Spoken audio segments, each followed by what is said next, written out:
Hello दोस्तों, नमस्कार। एक बार फिर स्वागत है आपके अपने क्वेश्चन हल्ला बाय लोकेश यूट्यूब चैनल में। जो कि आज की अपडेट जितनी भी करंट अफेयर से रिलेटेड हैं वो सारी की सारी मैं यहाँ इस वीडियो के माध्यम से आपसे चर्चा करूँगा। ठीक है, चलिए तो आज शुरुआत करते हैं पहली अपडेट से।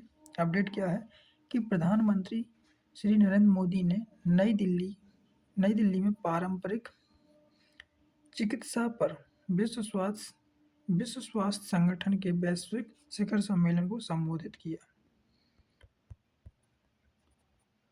ठीक है, तो सबसे पहले क्या ध्यान रखना है कि पारंपरिक चिकित्सा पर विश्व स्वास्थ्य संगठन के वैश्विक शिखर सम्मेलन को संबोधित किसने किया? प्रधानमंत्री श्री नरेंद्र मोदी ने। कहाँ पर हुआ? तो नई दिल्ली में।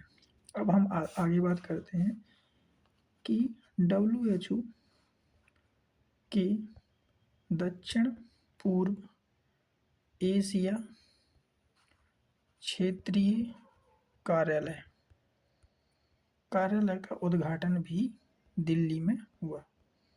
सबसे इम्पोर्टेंट बात यही है कि WHO के दक्षिण पूर्व एशिया क्षेत्रीय कार्यालय का उद्घाटन कहाँ हुआ? तो नई दिल्ली में। ठीक है, कहाँ हुआ? नई दिल्ली में। WHO के बात करें WHO के बारे में तो WHO की स्थापना कब हुई थी? 7 अप्रैल 1948 को। इसका हेडक्वार्टर कहाँ है? तो स्विट्जरलैंड में है। ठीक है, इसके अध्यक्ष की बात करें तो टेड्रोस अधानोम घेब्रेयेसस हैं। ठीक है, चलिए नेक्स्ट अपडेट में। प्रशासन गांव की ओर 2025 सुशासन सप्ताह कौन सा मंत्रालय मना रहा है?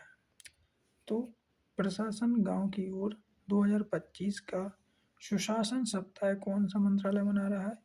तो मंत्रालय का नाम है कार्मिक लोक शिकायत एवं पेंशन मंत्रालय। ठीक है, ये राष्ट्रव्यापी अभियान 25 दिसंबर तक चलेगा। कब तक चलेगा? 25 दिसंबर तक चलेगा। अगली अपडेट, आप इसको देख रहे होंगे, इस तस्वीर को। एक जहाज है, इसका नाम अमूल रखा गया है। इस अमूल जहाज के बारे में हम जानते हैं। ठीक है, तो क्या जानते हैं कि भारतीय तटरक्षक बल ICG का जहाज अमूल, जो नई पीढ़ी के अदम्य श्रेणी के तीव्र गश्ती पोतों में तीसरा है। क्या है? तीसरा।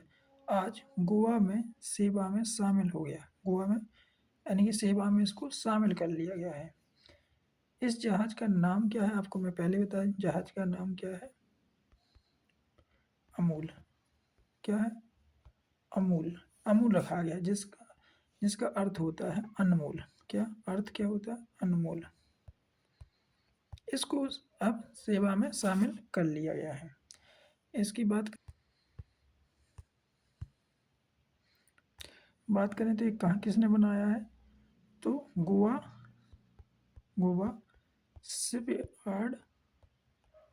शिपयार्ड लिमिटेड, यानी गोवा शिपयार्ड कंपनी ने इसको बनाया है।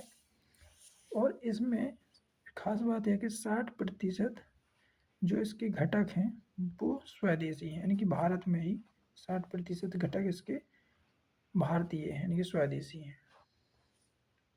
अगली अपडेट, मद्रास हाई कोर्ट के जज के खिलाफ महाभियोग प्रस्ताव की जांच कर रहे कौन? लोकसभा अध्यक्ष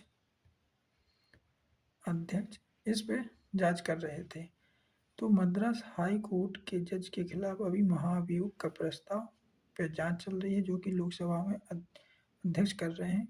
हम जानते हैं कि मद्रास हाई कोर्ट के उन जज का नाम क्या है। चलिए, तो न्यायमूर्ति स्वामीनाथन।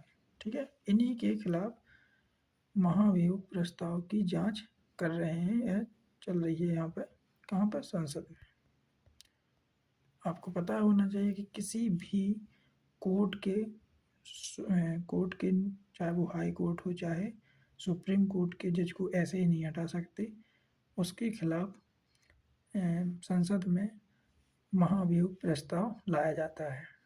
अगर वो पारित हो जाता है तो फिर राष्ट्रपति को सलाह दी जाती है, राष्ट्रपति उन जज को, न्यायमूर्ति को हटा सकते हैं। अब हम बात करते हैं कि ओमान का सर्वोच्च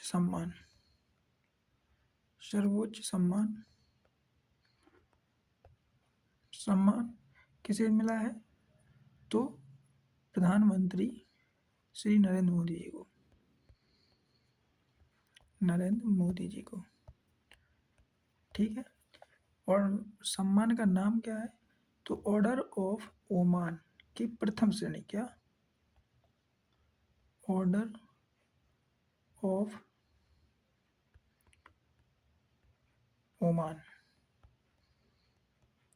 ओमान की प्रथम श्रेणी के, क्या?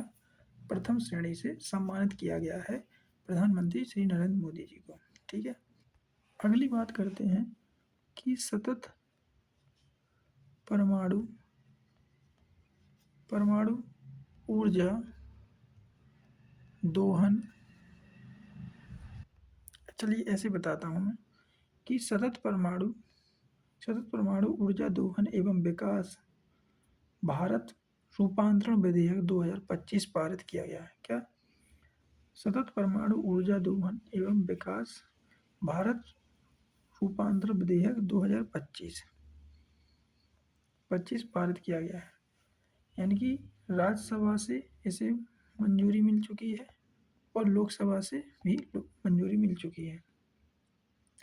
इसमें बात करते हैं कि इसमें क्या है। यह परमाणु विधेयक परमाणु ऊर्जा अधिनियम 1962, क्या? अधिनियम 1962 और परमाणु क्षति के लिए नागरिक दायित्व अधिनियम 2010 का स्थान लेगा। क्या?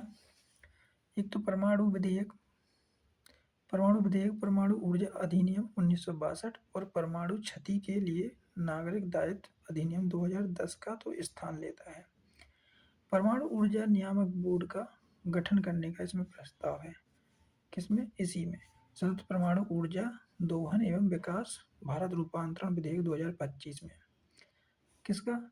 तो एक परमाणु ऊर्जा निवारण सलाहकार परिषद की भी स्थापना करने का प्रावधान है।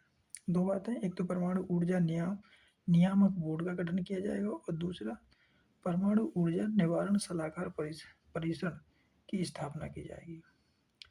और सबसे इम्पोर्टेंट बात क्या है कि यूरेनियम एंड थोरियम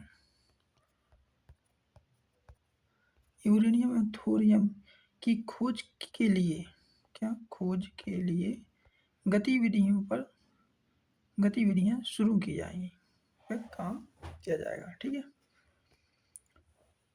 और साथ ही साथ केंद्र सरकार 2047 तक 100